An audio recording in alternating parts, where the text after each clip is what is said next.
मित्रों नमस्कार, मेरा नाम है तरुण छेत्री और आज हम उत्तराखंड खनिज सहायक पार्ट 7 पढ़ेंगे। ठीक है।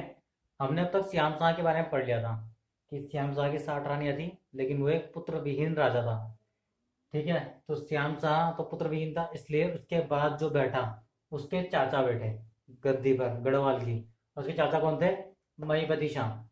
और महीपति शाह जब उसके चाचा थे तो ये सबसे वृद्ध व्यक्ति थे, सबसे अधिक आयु में बैठने वाले, सबसे अधिक आयु में बैठने वाले राजा। क्वेश्चन आएगा सबसे अधिक आयु में गढ़वाल पंवार वंश का राजा कौन बना, तो वो बने महीपति शाह। सबसे अधिक आयु में राजा बनने वाले व्यक्ति कौन है? महीपति शाह। महीपति शाह का दूसरा नाम गौरभंजन भी कहलाता है। ठीक है, गौरभंजन भी कहलाता है। और महीपति शाह ने 3 बार तिब्बत पर आक्रमण करा, 3 बार तिब्बत पर आक्रमण करा। और तिब्बत का मैंने आपको नाम बताया था पहले, क्या था? दापा। तिब्बत का पुराना नाम क्या है? दापा।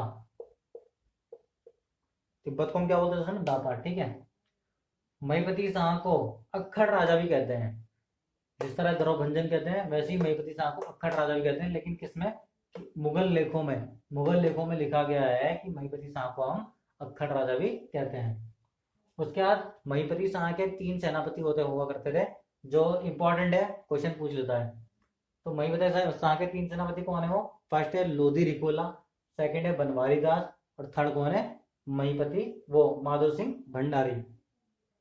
ये तीनों ही मतलब बहुत ही इंपॉर्टेंट है, क्योंकि इन लोगों ने ही इसको युद्ध जिताए थे। तिब्बत में भी ये जो युद्ध जीता है वो इन लोगों की वजह से ही जीता था महीपति शाह। अब देखो, एक तो महीपति शाह को हम गौरभंजन बोलते हैं, लेकिन एक आता है गौरभंजक। किसे कहते हैं? गौरभंजक। भंजन तो वो है, तो भंजक ये वाला है। ठीक है ना। माधो सिंह भंडारी को हम गौरभंजक कहते हैं। माधो सिंह भंडारी को हम क्या कहते हैं? गौरभंजक कहते हैं। ठीक है, गौरभंजक कहते हैं। और जो माधो सिंह भंडारी था वो तुमुल युद्ध में मारा गया था। तुमुल युद्ध भी ये तिब्बत के खिलाफ ही कर रहा था, जो कि सतलज नदी के किनारे है। सतलज जो नदी है, ठीक है ना, उसके किनारे कौन सा है? तुमुल एक स्थान पड़ता है। सतलज, सतलज नदी किनारे युद्ध कर रहा था, तुमुल युद्ध। वहीं पर ये मारा गया था। कौन? माधो सिंह भंडारी। अब जो महीपति शाह था, महीपति शाह ने लोधी लिखोला को अपने आप मार दिया था। इसने खुद ही मार दिया था। लोगों के बहकावे में आकर इसने अपने ही सेनापति लोधी लिखोला को मार दिया। तो फिर इसे बाद में पता लगा, इसने सोचा मैं पश्चाताप करता हूँ, लेकिन पश्चाताप तो करा नहीं कुछ। इसने कुछ नागा साधुओं को भी मार दिया। इसने नागा साधुओं को भी मार दिया। फिर इसने और ज्यादा पाप कर दिया था, नागा साधुओं को मार दिया था। तो फिर क्या, दोबारा किसी ऋषि के पास गया, वहां से इसने पूछा कि मैं मतलब किस तरह से पश्चाताप करूं। तो किसी ने बोला कि आप ऋषिकेश मंदिर में जाइए, वहां एक भरत की मूर्ति है, भरत मंदिर है, वहां पर जाइए। तो ये वहां पर पहुंचा। तब जब ये वहां पहुंचा तो इसने देखा कि जो भरत की मूर्ति है इसे घूर रही है। तो इसने क्या करा? भरत की मूर्ति की आंखें ही निकाल ली। इसने और ज्यादा पाप कर दिया। तब फिर दोबारा गया किसी के पास, उसने पूछा अब क्या पश्चाताप करूं मैं, ये तो और भी ज्यादा पाप कर दिया मैंने। फिर इसे किसी ऋषि ने बताया कि आप युद्ध में लड़ते हुए वीर गति को प्राप्त हो जाइए। अब यही है बस, कि अब आप मृत्यु को प्राप्त हो जाओ, क्योंकि अब और कोई वो नहीं है तो आपके पास रास्ता। तो इसने त्रिमल चंद त्रिमल चंद से युद्ध लड़ा। ठीक है। तो इसने जबरदस्ती एक युद्ध लड़ा त्रिमल चंद से, महीपति शाह ने। और जबकि महीपति शाह ने ही त्रिमल चंद्र को, जब ये बच्चा था, बचपन में ये जब कुमाऊं छोड़कर गढ़वाल आया था, तो इसको आसरा देने वाला महीपति शाह ही है। और अंत में महीपति शाह का वध भी त्रिमल चंद ने ही करा, वो भी महीपति शाह के कहने पर ही। ठीक है दोस्तों, गद्दी पर बैठ चुका था। और 1657 में औरंगजेब ने अपने पिताजी को जेल में डाल दिया था। और 1658 में सुलेमान सिको किसका पुत्र था? दारा सिको का। तो दारा सिको पुत्र सुलेमान सिको यहाँ पर आ गया था, गढ़वाल आ गया था, क्योंकि इसे डर था कि औरंगजेब मुझे भी ना मार दे। इसलिए सुलेमान सिको प्रतिपति शाह के पास आया संरक्षण मांगने के लिए कि मुझे भी यहाँ पर रख लो। और इसने प्रतिपति शाह ने सुलेमान सिको को संरक्षण दिया। और ये सुलेमान सिको को अभागा राजा भी कहते हैं। ठीक है, सुलेमान सिको का दूसरा नाम क्या? अभागा राजा। और सुलेमान सिको के साथ 2 व्यक्ति और आए, हरदास और श्यामदास, जो चित्रकार थे। और चित्रकार थे दोनों, तो चित्रकला जो उत्तराखंड में शुरू हुई है, गढ़वाल में शुरू हुई है, वो हरदास और श्यामदास के आने के बाद ही शुरू हुई है। क्वेश्चन आएगा चित्रकला कहाँ से शुरू हुई है, तो हरदास और श्यामदास के आने पर। किसके शासनकाल शुरू हुए, पृथ्वीपति शाह के शासनकाल शुरू हुई। कौन लेके आया था, सुलेमान सिंह को लेकर आया था। अब नेक्स्ट चलते हैं नेक्स्ट पॉइंट कि सुलेमान सिंह को पकड़ने के लिए औरंगजेब ने किसको भेजा, तो जय सिंह लिखा हुआ जय सिंह इसका सेनापति था औरंगजेब का, तो उसको इसने भेजा था सुलेमान सिंह को पकड़ने के लिए। उसके बाद हमारे पास एक नेक्स्ट पॉइंट होता है कि पृथ्वीपति शाह और मंधाता के बीच, ये अलग से पॉइंट बना के लिखना, पृथ्वीपति शाह मंधाता के बीच कौन सी संधि हुई थी, तो हाटकोली की संधि हुई थी पृथ्वीपति शाह और मंधाता के बीच में। ठीक है, इतना तो आप लोगों ने पढ़ लिया। उसके बाद हुआ क्या, 1658 में सुलेमान सिंह को यहाँ पे आ चुका था, लेकिन 1660 में पृथ्वीपति शाह का पुत्र था एक मेदिनी शाह।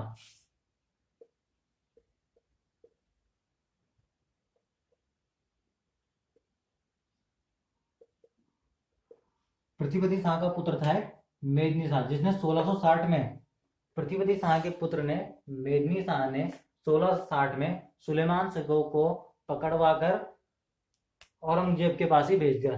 ठीक है ना, दिल्ली में चले गए थे लोग, दिल्ली में इसे भेज दिया था। तो मेदिनी शाह को पृथ्वीपति शाह ने देश निकाला दे दिया कि अब तो यहाँ पे नहीं रहेगा। ठीक है, क्योंकि इसने सुलेमान सिंह को पकड़वाया था, तो मेदिनी शाह को देश निकाला दे दिया। और मेदिनी शाह की मृत्यु 1662 में होगी, दिल्ली में ही होगी थी 1662 में। ठीक है, तो अभी हमने क्या देखा, मेदिनी शाह ने 1660 में सुलेमान सिंह को पकड़वा दिया था और औरंगजेब के सामने पेश कर दिया था। और मेदिनी शाह की मृत्यु भी दिल्ली में हो गई थी 1662 में। मेदिनी शाह को पृथ्वीपति शाह ने देश निकाला दे दिया था। तो अब राजा कौन बनेगा, मेदिनी शाह का पुत्र फतेहपति शाह। अब हम पढ़ेंगे फतेहपति शाह के बारे में। जो फतेहपति शाह था ये मेदिनी शाह का पुत्र था। मेदिनी शाह को हमने क्या कहा था, अभागा राजा, क्योंकि उसने सुलेमान सिंह को पकड़वाया था। और मेदिनी शाह के पिता का नाम क्या है, पृथ्वीपति शाह।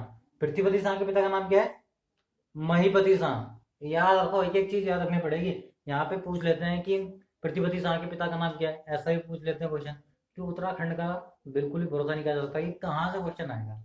वहां पे यहाँ पे मतलब कुछ भी पूछ सकता है वो, कहने का मतलब ये है। और आजकल उत्तराखंड की हिस्ट्री से कम से कम भी 5 क्वेश्चन तो डालता है। तो 5 क्वेश्चन भी अगर हम सही करके आते हैं तो मेरिट में काफी फायदा मिल जाएगा हमें। और जो हमारा महीपति शाह था, महीपति शाह की पत्नी का नाम क्या था, कर्णावती। कर्णावती ने किसका संरक्षण किया था, पृथ्वीपति शाह का। तो क्वेश्चन ये आएगा, पृथ्वीपति शाह की संरक्षिका कौन थी, तो उसकी माता कर्णावती। मैं यही समझाना चाह रहा था, इसलिए मैंने इतना लंबा पीछे मतलब रिवाइज करवाया आपको। अब फतेहपति शाह के बारे में देखते हैं। फतेहपति शाह को गढ़वाल का शिवाजी कहते हैं। क्वेश्चन आएगा, गढ़वाल का शिवाजी किसे कहते हैं, फतेहपति शाह को। गढ़वाल का अकबर किसे कहते हैं, लिखा हुआ है, बाकी आपको खुद भी नोट्स बना के चलना है। ठीक है, ये नहीं है कि मैं यहाँ पे पूरा लिखाऊंगा, आपको खुद भी मेहनत करनी है। अगर आप खुद मेहनत नहीं करोगे तो सिलेक्शन कैसे होगा, सिलेक्शन चाहिए तो खुद भी मेहनत करनी पड़ेगी। ठीक है ना, और दिल से पढ़ाई करो, एग्जाम तो अपने आप निकल जाएगा। एग्जाम तो बोलता है कि मैं आया हूँ निकलने के लिए, लेकिन कोई तो आओ जो मतलब मुझे सॉल्व करो। एग्जाम निकलता है, निकालने वाला चाहिए, ये है मेरा कहने का मतलब। तो गढ़वाल का जो अकबर है वो कौन है, फतेहपति शाह है। गढ़वाल का जो स्वर्णकाल कहा जाता है, गढ़वाल का स्वर्णकाल कैसे कहते हैं, फतेहपति शाह के शासनकाल को हम गढ़वाल का स्वर्णकाल कहते हैं। ठीक है, अब देखो मोस्ट इंपोर्टेंट चीज है कि क्वेश्चन आता है कि भंगाड़ी का युद्ध कब हुआ। पहली बात, भंगाड़ी का युद्ध हुआ हमारा 18 सितंबर 1688, 8-8। ठीक है ना, 18 सितंबर 1688 को हमारा भंगाड़ी का युद्ध हुआ था। और भंगाड़ी का युद्ध हुआ किस किसके बीच था, फतेहपति शाह और गुरु गोविंद सिंह। किसके, गुरु गोविंद सिंह के बारे में, गुरु गोविंद सिंह के बीच में हुआ था भंगाड़ी का युद्ध। और भंगाड़ी के युद्ध के बारे में हमें पता कहां से चलता है कि भंगाड़ी का युद्ध हुआ था, तो गुरु गोविंद सिंह जी ने एक पुस्तक लिखी थी, विचित्र नाटक। विचित्र नाटक से हमें पता लगता है कि भंगाड़ी का युद्ध भी हुआ था। ठीक है ना, यहाँ मैंने गुरु गोविंद सिंह लिखा नहीं है, गुरु गोविंद सिंह लिख लेना कि गुरु गोविंद सिंह ने विचित्र नाटक लिखा था, पुस्तक लिखा था। ठीक है, और उसमें भंगाड़ी युद्ध के बारे में बताया गया है। अब फतेहपति शाह के शासनकाल में ही यहाँ पर देहरादून में आए गुरु राम राय। गुरु राम राय आए, और गुरु राम राय को फतेहपति शाह ने 3, उस समय गांव बोल लो शहर बोल लो, ये दान में दिए थे। वो स्थान कौन कौन से जो दान में दिए थे? खुड़बुड़ा, चामासारी और राजपुर। ठीक है ना, राजपुर, खुड़बुड़ा, चामासारी और राजपुर, 3 जगह उन्हें दान में दी थी। अब नेक्स्ट पॉइंट में चलते हैं हम कि पृथ्वीपति शाह बोल रहा हूँ मैं, ये फतेहपति शाह को मोलाराम ने, दिख रहा है ना, मोलाराम ने फतेहपति शाह को प्रीतम शाह भी कहा था। क्या कहा था? प्रीतम शाह। किसको कहा था? फतेहपति शाह को। फतेहपति शाह, ये सॉरी, फतेह शाह कर्ण ग्रंथ। अब ये इंपॉर्टेंट क्वेश्चन है, इन्हें लिख लेना, इसलिए यहाँ लिख रखा मैंने। फतेह शाह कर्ण ग्रंथ किसने लिखा था? जटाधर ने। ये जटाधर फतेहपति शाह के राज्य में ही रहता था। ठीक है, मतलब कभी हुआ करता था जटाधर जिसने फतेह शाह कर्ण ग्रंथ लिखा। उसके बाद रतन कवि ने हस्तलिखित ग्रंथ, अपने हाथों से लिखा जो ग्रंथ, हस्तलिखित ग्रंथ, फतेह शाह लिखा था। ठीक है ना, फतेह शाह ग्रंथ लिखा था। किसने? रतन कवि ने फतेह शाह ग्रंथ लिखा था, जो कि हस्तलिखित ग्रंथ था। और इस फतेह शाह ग्रंथ का संपादन किसने करा? लोगों के पास बांटा किसने लिया? किसने बताया कि ये ग्रंथ भी एक ऐसा है? वो करा सब काम डॉक्टर सूरवीर सिंह ने। ठीक है, फतेह शाह ग्रंथ के संपादक कौन है? तो डॉक्टर सूरवीर सिंह। डायरेक्ट आपने टिक लगाना है उसमें। उसके बाद एक और देख लेते हैं, मतीराम। ये भी इसका कवि था, इसके राज दरबार में रहता था। तो मतीराम ने क्या लिखा? हमारा वृत्त कौमुदी। क्वेश्चन आ जाता है वृत्त कौमुदी किसने लिखी है? तो मतीराम ने। और लास्ट क्वेश्चन एक और देखते हैं हम, वृत्त वृत्त विचार। ठीक है ना, वृत्त विचार। सुखदेव ने वृत्त विचार लिखा। सुखदेव ने क्या लिखा? वृत्त विचार। इस वृत्त विचार में भी फतेहपति शाह के जो बहादुरी है, जिस तरह से इसने लड़ाइयां लड़ी, जिस तरह से इसने गढ़वाल का मतलब अच्छा बनाया, इसलिए इसे स्वर्णकाल भी कहते हैं गढ़वाल का। तो वृत्त विचार में लिखा हुआ है ये सब कुछ। और वृत्त विचार किसने लिखी है? वृत्त विचार लिखी है हमारे सुखदेव ने। फतेहपति शाह के बाद हमारे जो राजा बने उनके बारे में ज्यादा कुछ है नहीं, उल्लेख है नहीं, इसलिए बताया भी नहीं गया है। तो फतेहपति शाह के बाद जो राजा बना था वो था उपेंद्र शाह। उपेंद्र शाह के जो बाद बना वो बना दिलीप शाह। और दिलीप शाह के बाद जो बना वो था प्रदीप शाह।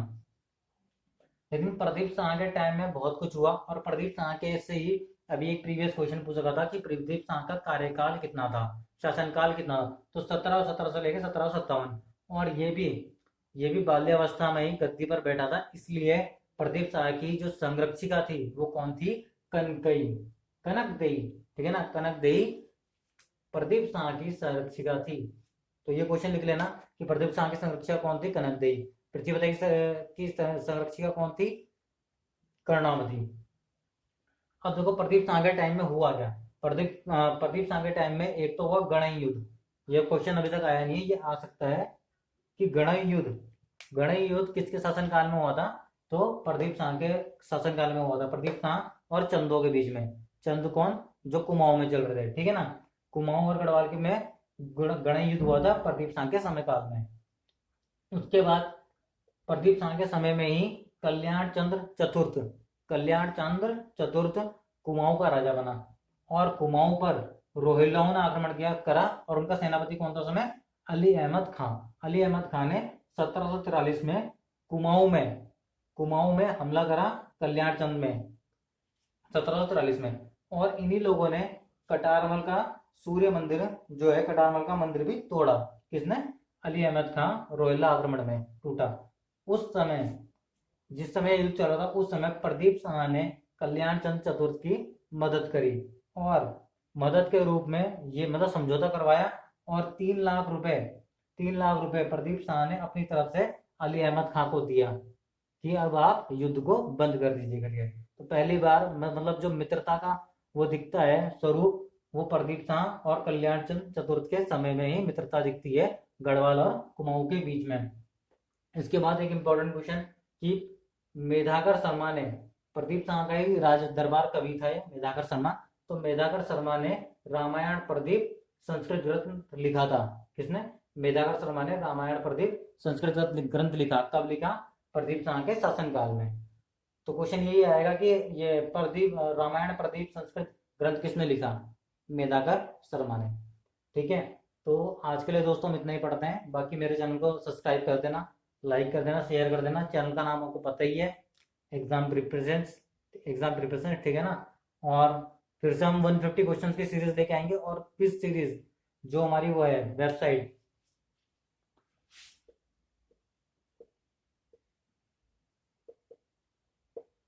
क्विज सीरीज हमारी वेबसाइट है, इसमें आपको क्वेश्चन पेपर सेट मिल जाएंगे, वहां पे जाके आप क्वेश्चन पेपर सेट कीजिए, ठीक है। क्योंकि हमारा अब एग्जाम ऑनलाइन होंगे, तो वहां पर आपको थोड़ा मतलब हेल्प मिलेगी कि किस तरह से हम ऑनलाइन एग्जाम करेंगे।